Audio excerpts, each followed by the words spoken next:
보십시오, 여러분. 하나님의 말씀 성경은 처음부터 끝까지 우리들로 하여금 그 십자가를 주목하게 합니다. 구약 성경은 오실 예수 그리스도와 그분의 구속 사역을 예언하고요. 복음서는 예수님의 십자가를 향하고 있고요. 그리고 이후에 신약은 예수 그리스도의 십자가를 반복해서 강조합니다. 이유는 하나죠. 그게 우리들에게 가장 중요한 것이기 때문에 그렇습니다. 오늘 우리가 갈라디아서의 말씀을 대했는데 사도 바울이 그것을 외칩니다. 그런즉 내게는 우리 주 예수 그리스도의 십자가 외에 결코 자랑할 것이 없으니 그리스도로 말미암아 세상이 나를 대하여 십자가에 못 박히고 내가 또한 세상을 대하여 그러하니라. 아멘. 저와 여러분은 사도 바울을 잘 압니다. 그에게는 예수님을 만나기 전에 원래부터 하나님을 향한 특별한 열심이 있었습니다. 그래서 예수라는 신비한 돌을 쫓는 이들을 핍박하는 것이 하나님을 향한 충정이라고 믿었습니다. 그래서 예수 믿는 사람을 성실하게 핍박했습니다. 사도행전 9장을 보면 그날은 아예 공문서까지 받아가지고 다메섹을 향하고 있습니다. 그리고 그곳에서 영광스러운 예수 그리스도를 대면하게 되죠. 그분 영광의 빛으로 눈이 가리워져 땅에 굴러 떨어졌을 때에 사울아 사울아 내가 어찌하여 나를 핍박하느냐 주의 음성이 들려왔고 주여 뉘시오니이까 나는 네가 핍박하는 예수라. 그분의 커다란 온 인생을 흔드는 대문자의 대답이 주어집니다. 순간 저의 인생이 엄청난 충격과 함께 180도 바른 진리를 향해서 궤도를 변경합니다. 갈라디아서 2장 20절은 그날 저의 트랜스포메이션, 그 변혁을 이렇게 이야기해요.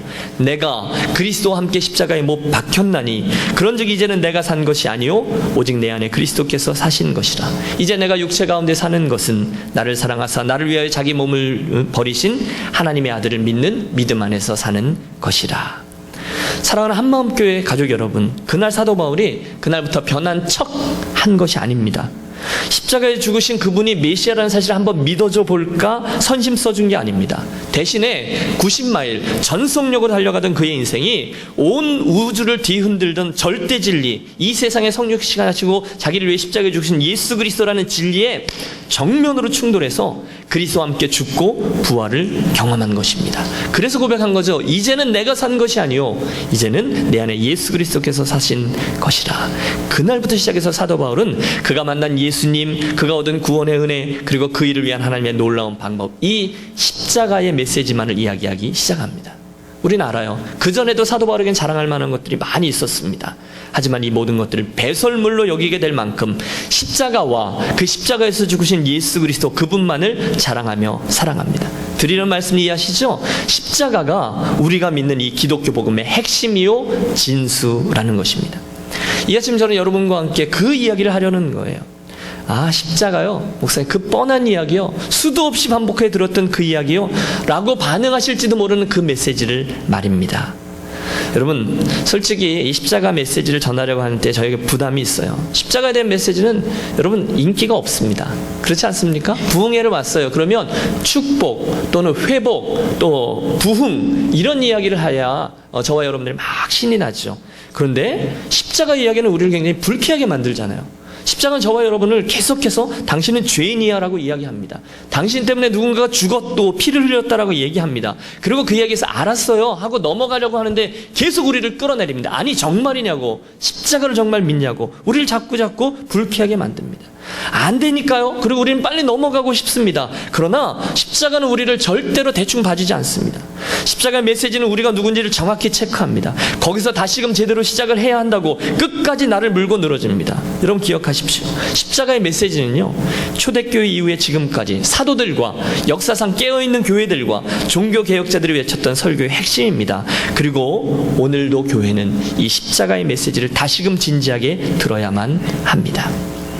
여러분 로마서가 왜 쓰여졌는지 아십니까? 아, 그 이야기요? 다 아는 이야기요. 나는 믿어요 라고 말하는 로마에 있는 그리스도인들을 위해서 쓰여졌습니다. 그 복음이 말입니다. 갈라디아서가 왜 쓰여졌는지 아십니까? 알아요. 나는 그것을 오랫동안 믿어왔다니까요 라고 말하는 갈라디아에 있는 성도들을 위해서 쓰여졌습니다. 그 십자가 메시지, 다 아는 것 같은 십자가 메시지를 저와 여러분 한번 진지하게 대보려고 한다는 거예요. 이 메시지가 저와 여러분의 운명과 존재와 또 우리 이 한마음 교회의 운명을 결정짓는다는 것을 인정하시고 이 말씀에 진지하게 반응했으면 좋겠습니다. 한국에 있는 라원기 교수는요, 다시 보는 십자가라는 책을 통해서 우리들에게 예수 그리스도의 십자가를 바라보는 다양한 각도에서의 메시지를 요약해주고 우리를 그 묵상으로 초대합니다. 그래서 제가 고난주간에 이것을 그대로 한번 묵상해 보았어요. 그것들은 8가지 방향입니다. 첫 번째, 십자가 위에 달리신 예수 그리스도를 보면서 그 아래에서 비웃던 세상 사람들의 관점입니다. 두 번째는 위에서 하나님께서 저 아래에 십자가에 달려있는 예수 그리스도를 바라보는 위에서 보는 하나님의 관점이고요. 세 번째는 십자가 위에 예수 그리스도의 자리에서 매달려서 묵상하는 십자가의 관점이고요. 그 다음에는 예수 그리스도 옆에 달려있는 강도의 입장에서 바라본 십자가의 관점이고요. 그리고는 다섯 번째는 현재 내 삶 속에서 본 십자가 이야기고요. 여섯 번째는 섬김의 자리에서 지고 가면서 본 십자가이고, 마지막 7번째는 이 세상 속에서 증거되어야 하는 세상 속의 십자가입니다. 이게 오늘은 특별한 설교의 논리가 없어요. 이 7가지, 8가지의 방향에서 십자가를 한번 묵상하고 그 진리를 저와 여러분 마음속에 새기고 반응하는 이 아침, 이 오후가 되기를 바랍니다. 아멘. 십자가를 바라보는 거예요. 첫째, 우리가 바라보는 십자가는요, 밑에서 본 십자가입니다. 저 아래에 모여있던 군중들의 입장에서 본 십자가, 누가복음 23장은 이런 이야기를 기록해요. 백성은 서서 구경하는데 또 관리들은 비웃어 가로되 저가 남은 구원하였으나 만일 저가 그리스도면 자신도 구원할지어다 하고, 군인들도 희롱하면서 신포도주를 주며 내가 만일 유대인의 왕이면 내가 너를 구원하리라 하더라. 지금 예수님은 세상 모든 사람들의 죄값을 치르기 위해 십자가에 못 박혀 고통하고 계세요. 그런데 그 절대절명의 순간 저 십자가 아래 모여있던 대부분의 사람들은 예수를 바라보며 비웃고 조롱합니다. 그럴 줄 알았다. 결국 그렇게 되는구나. 여러분, 사람들은 예수 그리스도를 향해서 마음을 완전히 닫아버렸습니다. 그럴 수밖에요. 불과 며칠 전만 해도 메시아일지도 모른데 호산나 다윗의 자손 예수여 찬송하리로다 호산나, 그 모든 흥분들이 다 사라져버렸고 죄인의 모습으로 십자가를 지고 골고다를 오르는 예수님을 보면서 사람들은 일말의 기대감을 다 접어버립니다. 그들의 태도는 조롱과 비웃음으로 바뀝니다. 혹시나 야, 네가 만약에 메시아라면 내려와봐, 내가 너를 구원해, 그럼 혹시 내가 너를 믿어질지도 몰라. 희롱입니다. 조롱입니다. 여러분, 빌라도의 법정, 가야바의 접정, 단 한 군데도 그 예수님을 위해서 변론하는 이는 하나도 나오지 않습니다. 오늘도 이 일은 여전히 반복됩니다. 그날 십자가 위에서 어떤 일이 일어났는지를 모르는 이들에게 있어서 십자가 이야기는 조롱거리입니다. 저 십자가는 참으로 어리석고 정말로 우스꽝스럽지 않는가? 십자가의 도가 멸망하는 자에게는 미련한 것이요 라고 말했어요. 맞죠? 야, 십자가라고? 힘없이 그 나무 사형틀에 달려 죽은 사람이 나를 구원하고 온 인류를 구원한 하나님의 아들이라고? 십자가에서 죽게, 그 자식을 잔인하게 죽게 만드는 그 방법이 이 세상을 구원한 하나님의 방법이라고? 참 어리석다. 야, 그걸 너는 믿냐? 아래에서 바라본 십자가는 조롱의 대상으로 전락한 그분의 십자가입니다. 이런 일면 이해도 됩니다. 그 당시 십자가에서 죽는 이들은 대부분 더 이상 손을 쓸 수 없는 죄인들이었습니다. 십자가형을 언도받았다, 정말 끝이에요. 소망이 없어요.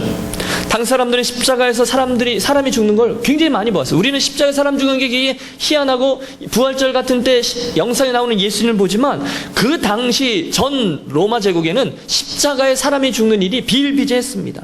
여러분, 요 근처에 커뮤니티 센터 있죠? 그 잔인한 일이, 여러분, 저 커뮤니티 센터에 사람을 죽여 십자가에 매달고 질질 온몸이 찢겨나가서 흉악하게 냄새나고 피가 흐르는 처참한 몰골들이 자주 걸려 있었다는 거예요. 여러분, 이해가 되십니까? 그걸 누가 바라보기, 저는 어제 그 영상을 보는데도 예수 그리스도의 고통당하는 영상을 차마 쳐다보기가 어려울 정도예요. 온몸엔 피가 철철 엉겨붙고요, 다리뼈를 꺾어서 뼈가 튀어나오게 하고요, 저로 하여금 며칠을 고통 가운데 신음하다가 죽게 내버려두는 십자가 처형, 오랜 후에 숨이 끊어지고 그 시신이 걸레처럼 대롱대롱 매달려 있는데 까마귀와 들짐승들이 와서 시신을 뜯어먹는 불결하고 구역질하고 끔찍한 모습이 거기 있어요. 그게 십자가입니다. 그런데 그 처참한 시신이 걸려져 있는데 그런 십자가를 누가 낭만이라고 이야기하겠어요? 십자가는 끔찍한 거예요. 저건 정말 잔인한 거예요. 가장 저주받은 사람의 끝입니다. 그런데 어느 날 그 십자가에 죽은 예수라는 청년이 실은 온 인류를 구원하는 메시아였다는 얘기가 들려옵니다. 누가 그 얘기를 믿겠습니까? 아니죠. 그들에게 있어서 십자가는 고상한 게 아니에요. 끔찍한 것, 외면하고 싶은 것, 저주받은 것, 사형 집행 방법이에요. 그런데 그 십자가에 달려 죽은 청년이 하나님이셨다라고 이야기를 듣고 믿는 게 쉽겠어요? 아니면 조롱하는 것이 쉽겠습니까? 그 당시 사람들의 입장에는 단연코 조롱하는 게 쉬운 겁니다. 그래서 우리는 고린도전서 1장 18절의 말씀을 이해합니다. 십자가의 도가 멸망하는 자들에게 미련한 것이, 그걸 믿냐 이런 어리석은 사람아. 하지만 구원받는 우리에게는 하나님의 능력이라 말씀하셨습니다. 십자가 이야기는요, 세상에 그분을 믿지 않는 사람들에게서는 미련한 거예요. 조롱거리예요. 사람들은 십자가에 대한 메시지를 들을 때마다 야, 그 어리석은 이야기 좀 그만해라. 너나 믿다가 죽어라. 그렇게 반응했다는 것입니다. 세상 사람들이 본 십자가는 정말로 미련한 거죠. 두 번째, 우리들의 시선을 저 위로 돌려 하나님 아버지의 관점에서 저 아래 죽어가는 십자가를 바라보겠습니다. 여러분, 도대체 하나님은 왜 그렇게 지금 말씀드린 그런 끔찍한 십자가를 아들로 하여금 지게 하신 걸 거예요? 왜 그 십자가냐는 거예요. 답은 하나입니다. 바로 하나님의 공의 때문이었습니다. 따라해 주세요. 십자가는 하나님의 공의 때문입니다.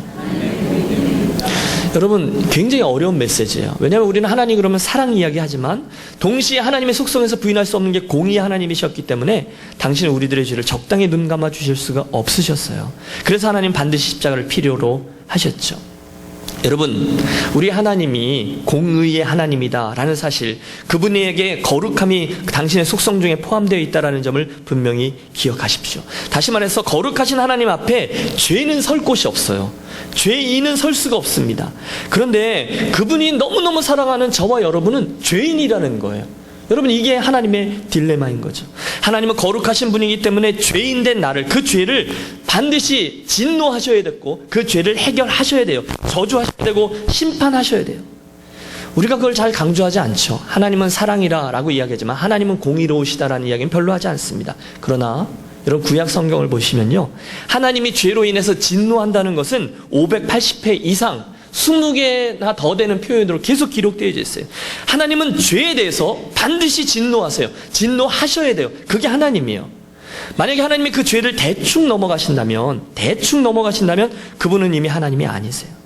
여러분, 입장을 바꿔놓고 생각해 보세요. 만약 하나님이 저와 여러분의 그 끔찍한 죄들을 문제 삼지 않고 좋은 게 좋은 거지 하고 넘어간다면 누가 선하게 살 수 있겠습니까?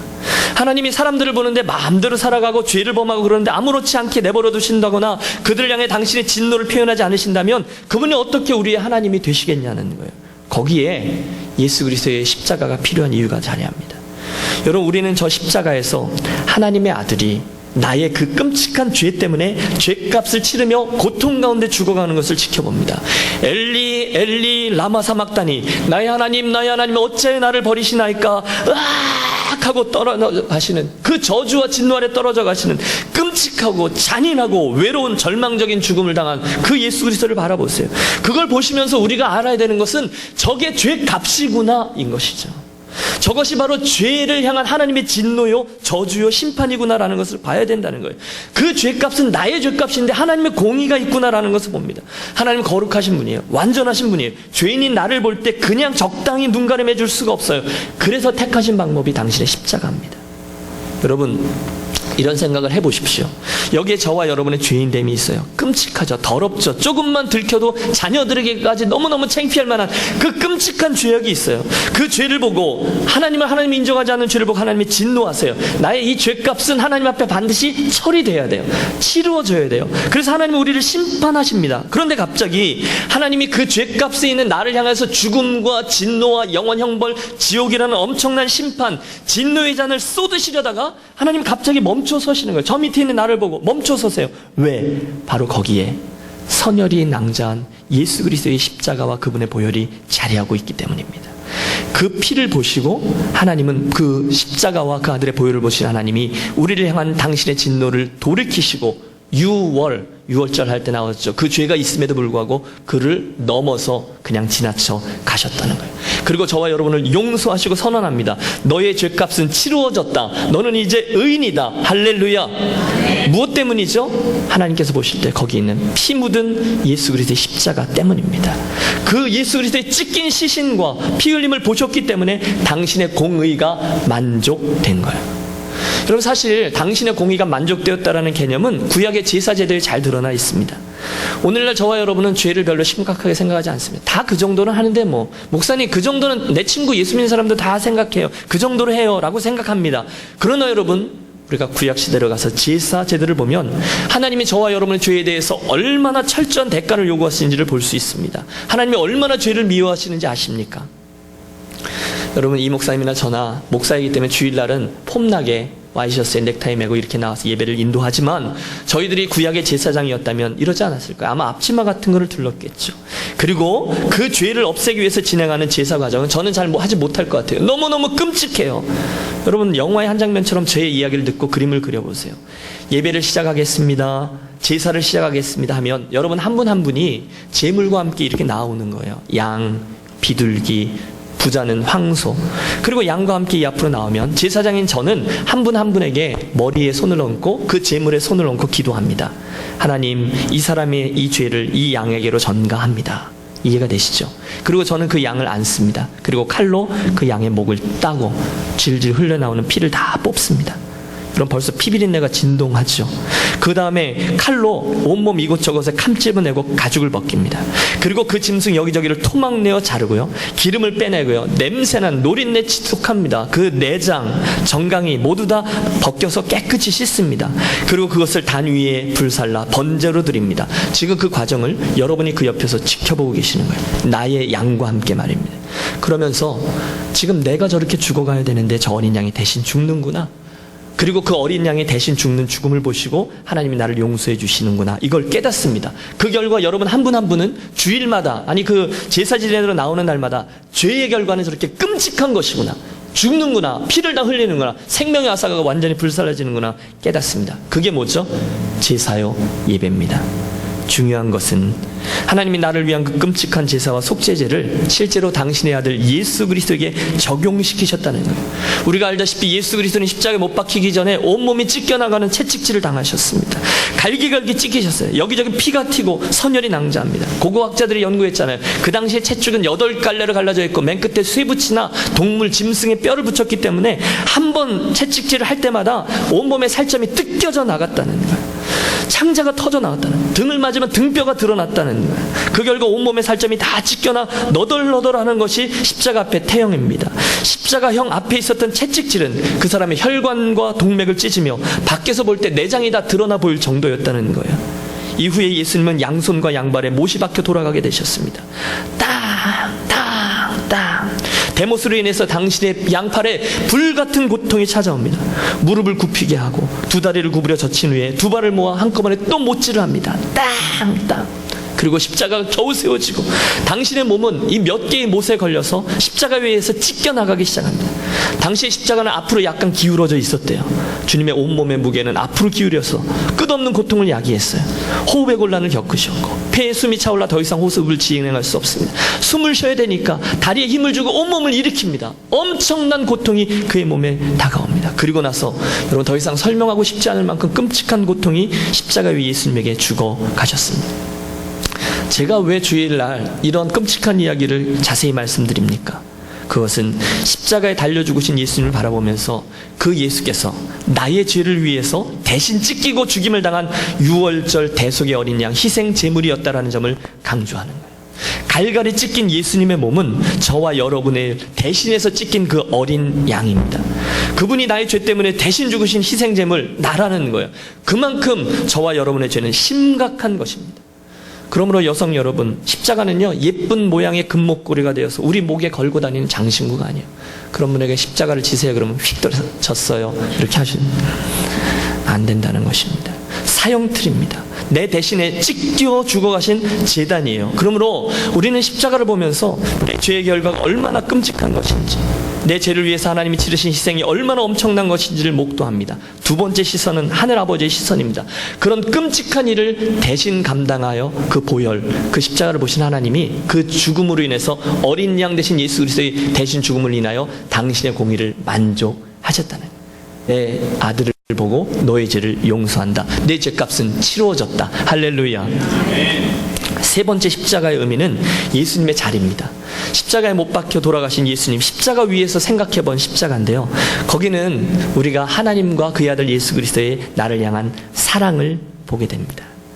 여러분, 말씀드렸다시피 우리들의 죄값은 반드시 치루어져야 했습니다. 하지만 그 죄값을 치르시는 하나님, 반드시 죄에 진노하고 심판하시는 하나님을 강조하다 보면 우리는 자칫 하나님이 죄 지은 놈을 끝까지 추적해서 반드시 죄값을 치르도록 하는 폭군처럼 오해하게 될 소지가 있어요. 그래서 빨리 이 다음 이야기를 해야 되는 거예요. 그 공의 하나님은 동시에 저와 여러분을 향하여 엄청난 사랑을 보여주신 사랑의 하나님이셨다는 거예요.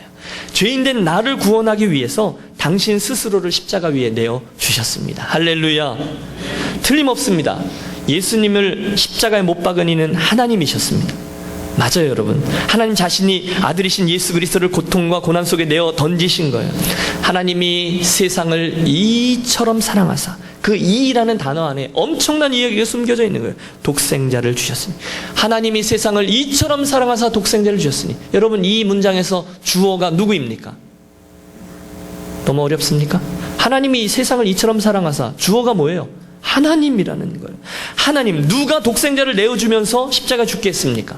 하나님이셨습니다. 이유는 하나, 공의이신 하나님은 동시에 사랑의 하나님이시기 때문에 그렇습니다. 따라해 주세요. 하나님은 사랑이시라.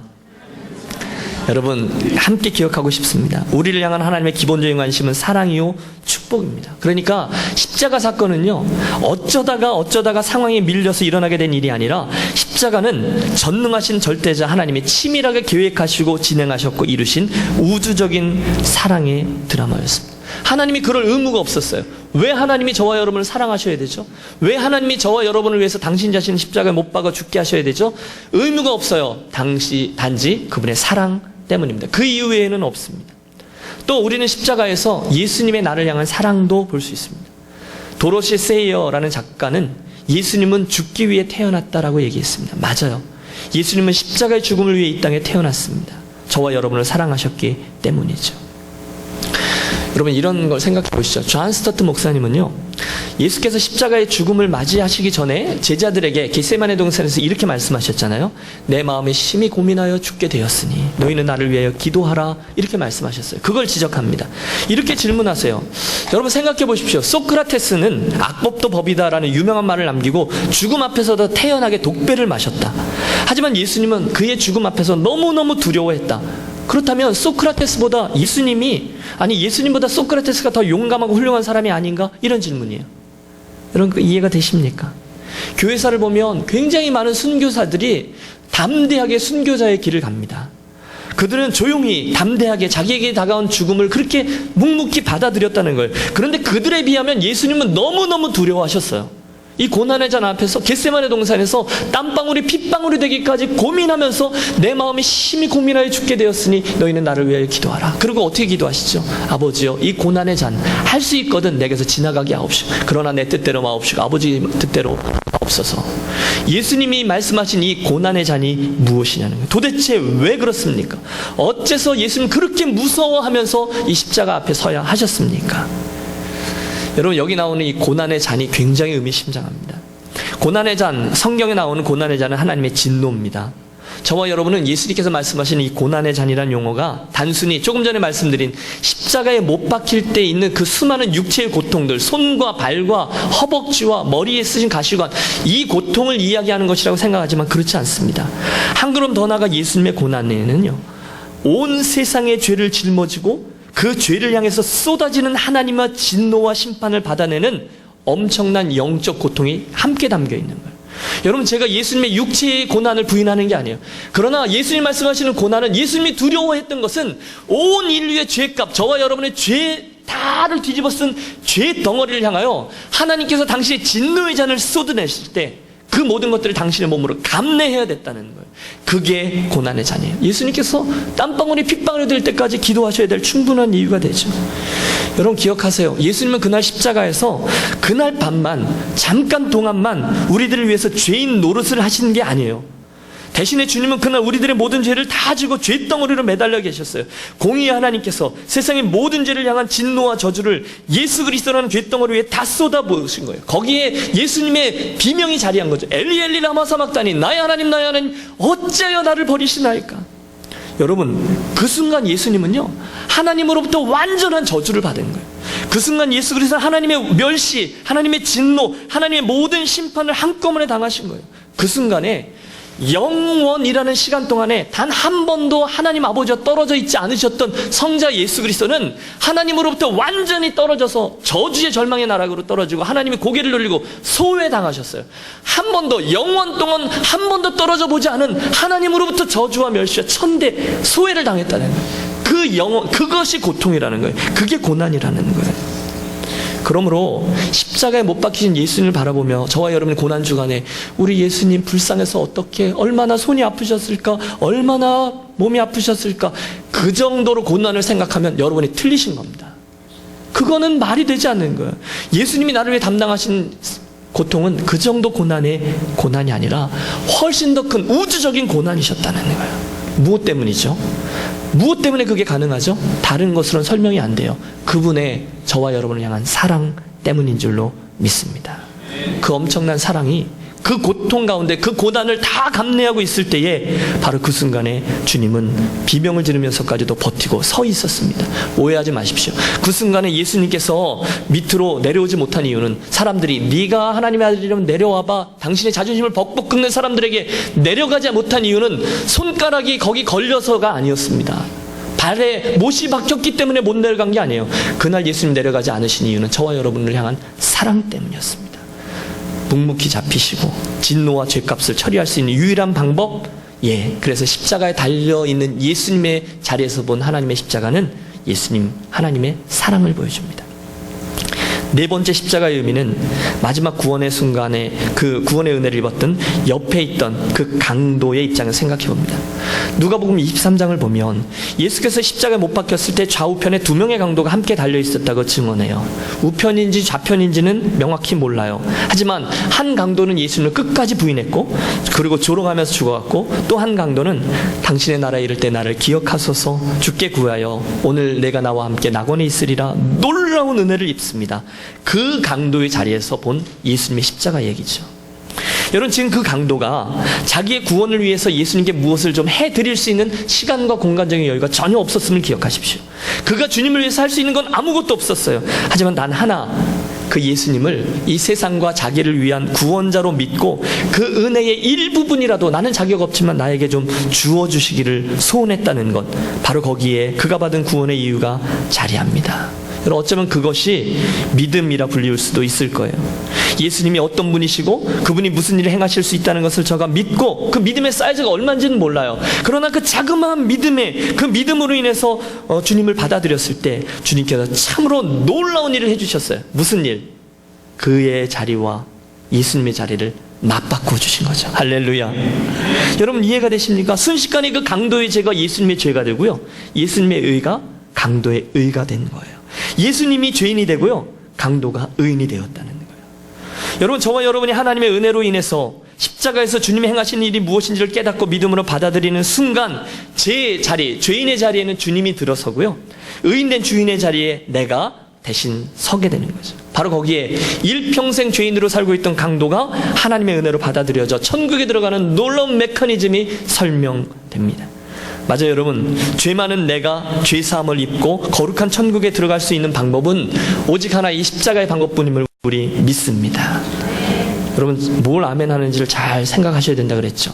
완전한 죄인인 내가 완전한 의인이신 예수님과 자리를 맞바꾸는 거예요. 다시 말하면 강도의 자리에서 본 예수님의 십자가는 은혜입니다. 따라해주세요. 하나님의 은혜. 저와 여러분은 성경에 보면 본질상 진노의 자녀들이었습니다. 죄인된 자리에 서 있습니다. 여러분에게는 죄송합니다, 가능성이 없습니다. 여러분은 죄인입니다. 끔찍하게 하나님의 진노를 다 받아내야 합니다. 처절한 죄의 감옥 속에서 일평생을 신음하다가 여러분의 죽음으로 여러분은 그 죄값을 치르어야만 했던 존재입니다. 그게 성경이 말씀하고 있는 저와 여러분 멸망이요, 지옥입니다. 소망 없음, 호플레스. 여러분, 이게 저와 여러분의 별명입니다. 그런데 어느 날 꿈과 같은 일이 벌어졌어요. 그런 내 죽음, 내 심판, 내 십자가의 자리 옆으로 나의 주님 예수 그리스도의 십자가가 다가온 거예요. 그리고 한순간 혹시나 하며 가난한 마음으로 사모하고 있던 나에게 당신이 선뜻 그 자리를 맞바꾸자고 말씀하세요. 죄는 내가 졌지만 죄값은 내가 치른다. 너의 죄인됨과 나의 의인됨을 맞바꾸자. 여러분, 이게 그날 갈보리 십자가 위에서 일어난 은혜의 사건입니다. 여러분들 가운데 혹시 인생이 불공평해 라고 생각하시는 분 계십니까? 저도 그런 때가 있었어요. 좀 더 나은 부모님을 만났었더라면. 여러분, 이런 생각 해보신 적 없으십니까? 조금 더 부잣집에 태어났었더라면, 이런 생각 말입니다. 쟤들 봐, 쟤들처럼 저런 부유한 집에 태어나서 자랐다면 나는 어땠을까? 내가 어쩌다가 이런 집에 태어났어, 내가 어쩌다가 그런 일을 만나서 그 일만 아니었으면 나는 완전히 다른 인생을 살았을 텐데, 내가 좀 더 좋은 직업을 가졌었더라면, 내가 좀 더 좋은 배우자를 만났었더라면, 내가 좀 더 좋은 교회를 만났었더라면, 내가 좀 더 나은 성도들과 신앙생활을 했었더라면, 그런 생각 해본 적 없으십니까? 불공평해. 그러나 한순간 이 모든 불공평해라고 생각했던 것들이 아무런 고려 대상이 되지 않는 순간이 다가옵니다. 모든 게 역전되는 순간이에요. 뭐죠? 바로 이 예수 그리스도의 십자가를 만나고 바라볼 때인 줄로 믿습니다. 내가 그 강도의 자리에서 예수 그리스도의 십자가를 바라보고 나를 불쌍히 여기소서 자그만 믿음의 도어를 여는 순간 온 우주가 뒤집히는 축복이 임하는 거예요. 여러분, 여러분에게 임한 그리스도인이라는 의미를 결코 가소평가하지 마십시오. 영원한 저주가 영원한 축복으로 바뀌었습니다. 여러분, 죄와 마귀에게 그런 자녀가 용납과 하나님의 자녀로 뒤바뀐 거예요. 십자가에서. 믿습니까? 여러분에게 운명적으로 다가오는 지옥, 영원 형벌, 세컨 찬스가 없는 어마어마한 그 지옥이 영원한 천국으로 바뀌어버리는 거예요. 여러분, 이게 은혜입니다. 그렇다면 그 은혜를 아는 사람은 지금까지 내가 생각했던 그 불공평했던 것들이, 지금까지 내 인생을 비극적으로 만들었던 것들이 실은 아무것도 아니라는 것을 알게 돼요. 왜? 새 생명을 얻었으니까. 여러분, 이해가 되십니까? 천국을 소유하게 되었으니까, 하나님의 자녀가 되었으니까. 그러니까 사람들은 미쳤다 그래도 나는 온 재산을 팔아서 그 보화가 담긴 밭을 사는 거죠. 그 사람이 그날 예수님 옆에 섰다가 우연히 운 좋게 땡 잡고 인생에 대박 맞은 그 강도 이야기는 내 이야기가 되는 거죠. 이제는 내 삶이 더 이상 불행이 아니에요. 이제는 더 이상 불공평이 아니에요. 이제는 비극이 아니에요. 이제는 천국이요 찬송입니다. 이게 십자가의 은혜를 깨달은 자의 고백입니다. 예수님 옆에서 바라본 십자가는 하나님의 나를 향한 엄청난 은혜를 보여줍니다. 다섯 번째 십자가의 의미는 내 속에서 본 십자가입니다. 여러분, 이 시간 예수님의 십자가를 저와 여러분 가슴 안으로 담아 보십시오. 지금까지 우리가 들었던 십자가의 메시지, 세상에 미련한 것, 하나님의 공의, 그분의 사랑, 그분의 은혜라는 메시지는 언뜻 우리 안에 엄청난 충격을 가져옵니다. 이제 내 안에 엄청난 변화가 시작됩니다. 그 은혜를 정말로 붙이셨다면 감사와 감격이 살아나기 시작하죠. 기도하다가 목매임도 나오고요. 그래서 예배 중에 눈물도 흐르고요. 그러나 무엇이 되든지 어떤 정도의 충격인지 모르지만 이제 저와 여러분 삶에 변화가 일어나야 한다는 거죠. 그게 뭐냐면 자기 부인입니다. 뭐라고요? 자기 부인. 십자가를 내 속에 담으면요, 자기 부인이 일어나요. 갈라디아서에 나오는 사도 바울의 고백, 내가 그리스도와 함께 십자가에 못 박혔으니 이제는 내가 산 것이 아니 오직 내 안에 그리스도께서 사는 것이라. 예수님의 십자가의 복음을 깨달아 알게 된 사도 바울은 이제 그런즉이라는 단어를 씁니다. 자기의 변화를 이야기하는 거죠. 그런즉 이제는 나를 부인하고 내 뜻대로가 아니라 주님이 산 것처럼 살아야 하겠구나. 그게 자기 부인입니다. 저와 여러분에게 공이 있는 고민 한 가지를 압니다. 그건 내가 예수를 믿는데 왜 이렇게 잘 안 변할까입니다. 그런 고민이 있으시죠? 저만 있다는 그런 의미이세요? 나는 예수를 믿는데 정말 예수의 사람으로 살고 싶은데 잘 안 변해요. 내 욕심만큼 예수님처럼 닮아가질 않아요. 여러 이유가 있는데 가장 중요한 이유가 바로 이겁니다. 그 자기 부인이 잘 되지 않기 때문입니다. 말로는 다 합니다. 하지만 자기 부인이 안 돼요. 사실은 자기 부인이 별로 하고 싶지 않아요. 그게 문제라는 거죠. 토저 목사님은 이렇게 지적합니다. 십자가는 죽음에 대한 상징이다. 십자가는 인간 존재의 돌발적이고 폭력적인 마지막을 상징한다. 로마 시대에 자기 십자가를 지고 길을 걸어가는 사람은 이미 친척과 동료들에게 작별 인사를 마친 사람이다. 그는 이제 다시는 돌아오지 못할 길을 가고 있다. 그 사람의 목숨은 끝났다. 그는 마지막을 향해 가는 사람이다. 십자가는 조금의 양보도 없고 수정할 수도 없고 인정도 없다. 십자가는 사람을 죽인다. 그리고 하나님은 그 사람을 죽여 없애심으로 구원하신다. 새 생명으로 다시 일으키신다. 그게 십자가라는 거예요. 여러분, 예수를 믿는데 내가 잘 안 변하는 게 고민이라고 말씀드렸는데 이유는 하나입니다. 저와 여러분들이 그 여정, 그 믿음의 첫 단추 출발점에서 나를 부인하고 예수 그리스도를 온전히 주님으로 인정하는 자기 부인이 분명하게 일어나지를 않았기 때문입니다. 예수를 구원자로는 믿어요. 그죠? 메시아이신 하나님, 그분을 믿으면 내가 구원받습니다. 믿어요. 그러나 주와 그리스도로 믿어야 되는데 주로는 안 믿어요. 여기에 자기 부인의 부족함이 자리하고 있습니다. 눈이 바뀌질 않아요. 그분이 주라면 눈이 바뀌어야 된다는 거예요.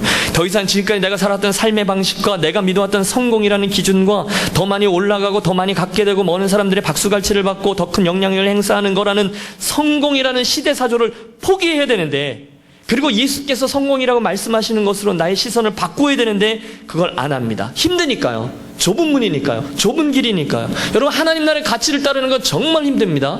여러분, 비밀을 하나 말씀드릴까요? 이 세상에 설교가 가장 쉽습니다.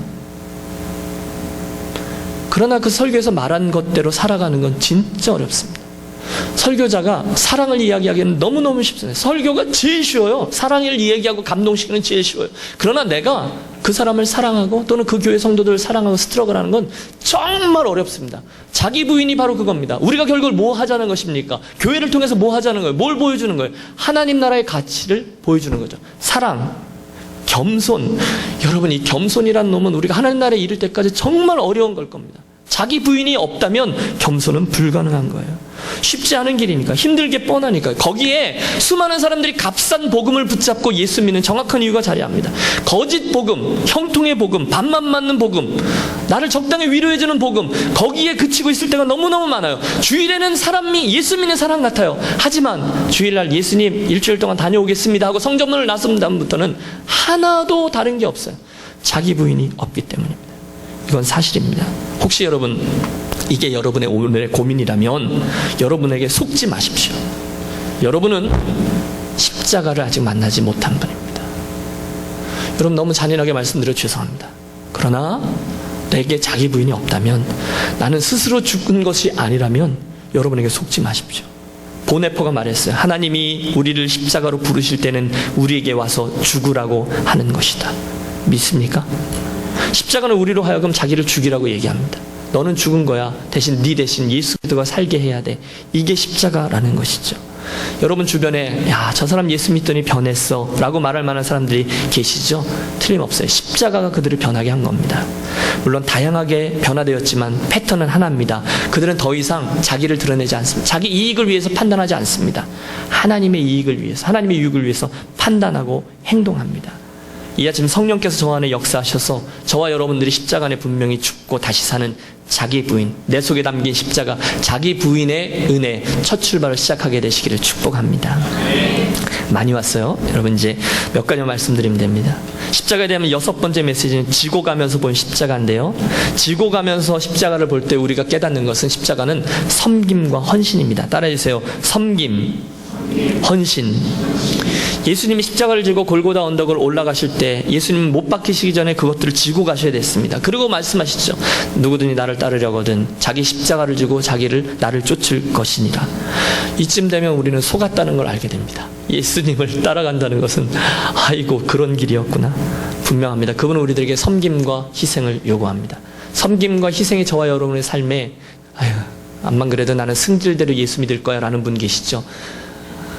섬김과 희생, 이 십자가를 메고 가는 것을, 십자가를 등에다 메고 여러분 예수 믿는 길을 이렇게 교정하셨으면 좋겠습니다.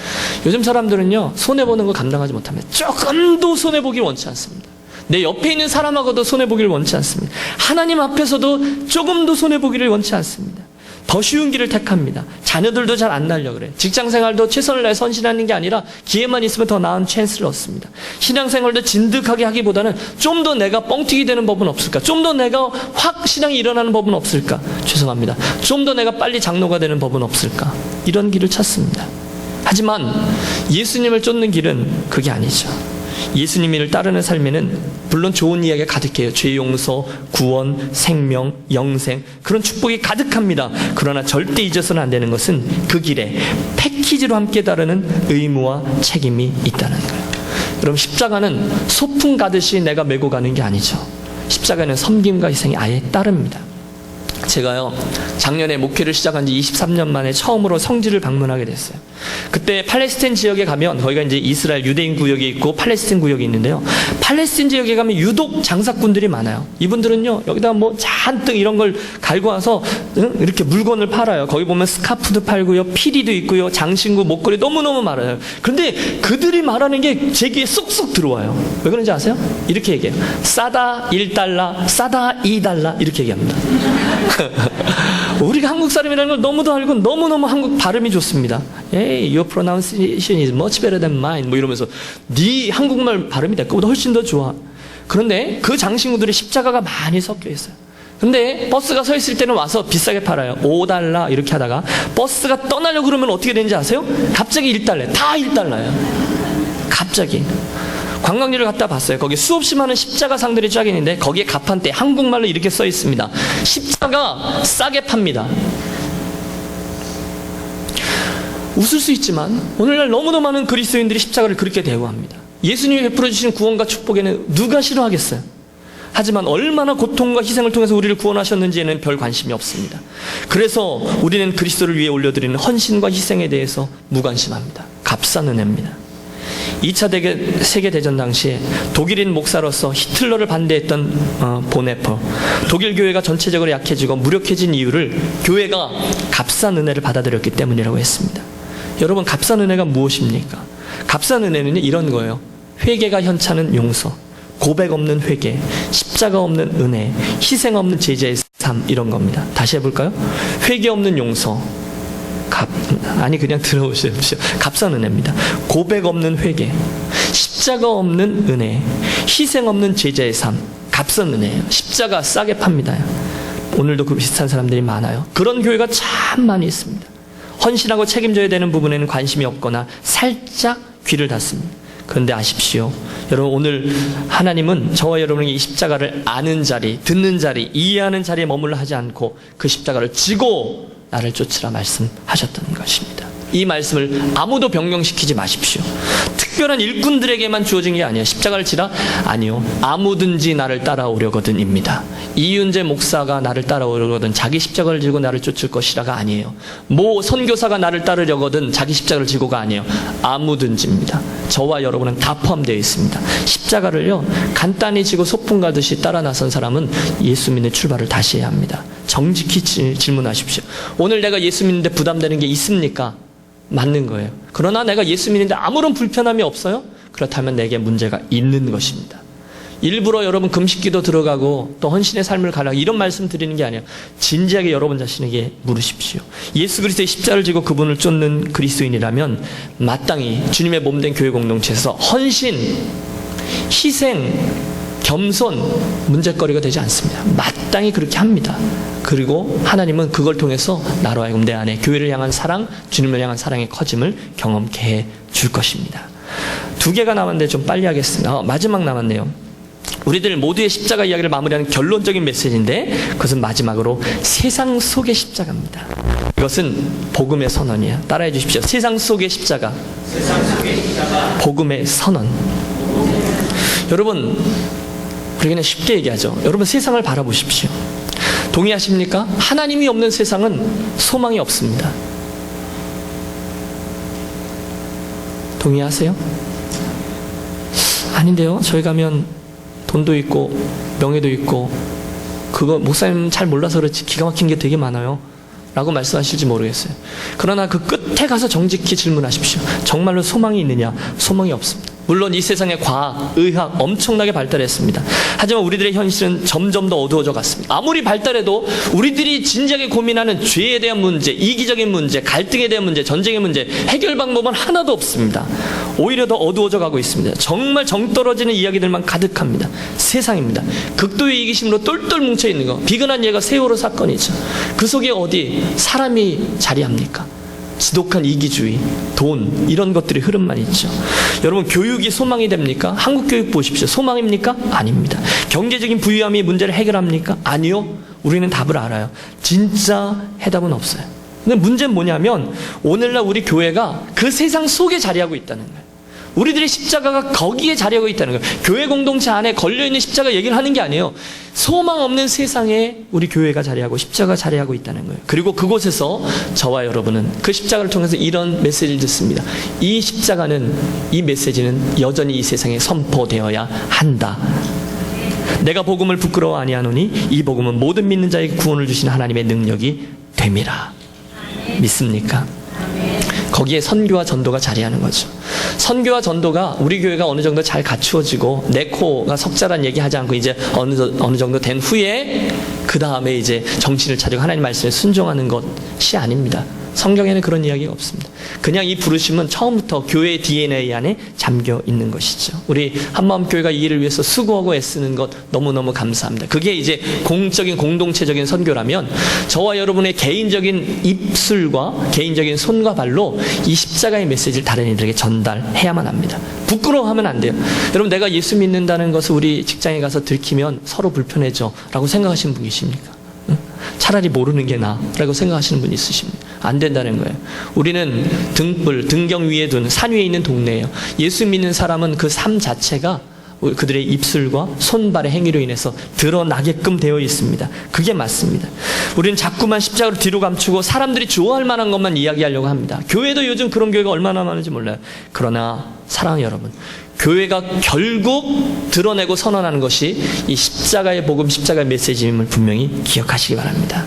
내가 아무리 그렇게 잘나 보여도 너는 예수 그리스도의 십자가가 필요한 사람이야를 우리들의 말과 손발과 사랑으로 전달해야 된다는 거예요. 그게 오늘 세상 속에 있는 복음의 선언이라는 십자가의 의미입니다. 긴 이야기를 드렸는데요. 사랑하는 한마음교회 가족 여러분, 다 잊으셔도 이 8가지의 의미를 한번 잘 묵상하시고 여러분 속에 담으시면 좋겠어요. 첫째, 사람들의 시각, 아래에서 바라온 예수님의 십자가의 의미는 뭐라고요? 세상에 미련한 것입니다. 그렇죠? 하나님의 시각, 위에서 내려다본 십자가는 무엇을 보여줘요? 하나님의 공의를 보여줍니다. 예수님 자신, 십자가에 그 달린 주님의 시선으로 본 십자가는 우리를 향한 당신의 사랑을 보여주고요. 옆에 매달린 강도의 시각에서 십자가의 의미는 그 자리를 바꾸면서까지 나를 구원하신 하나님의 은혜를 보여주고 있고, 내 속에 자리하고 있는 십자가는 자기 부인, 그리고 내 등에 지고 바라본 십자가는 희생과 헌신과 섬김, 그리고 마지막으로 이 모든 이야기의 결론을 이루는 세상 속의 십자가는 선교와 전도라는 복음의 선언이 되겠습니다. 축복합니다, 여러분.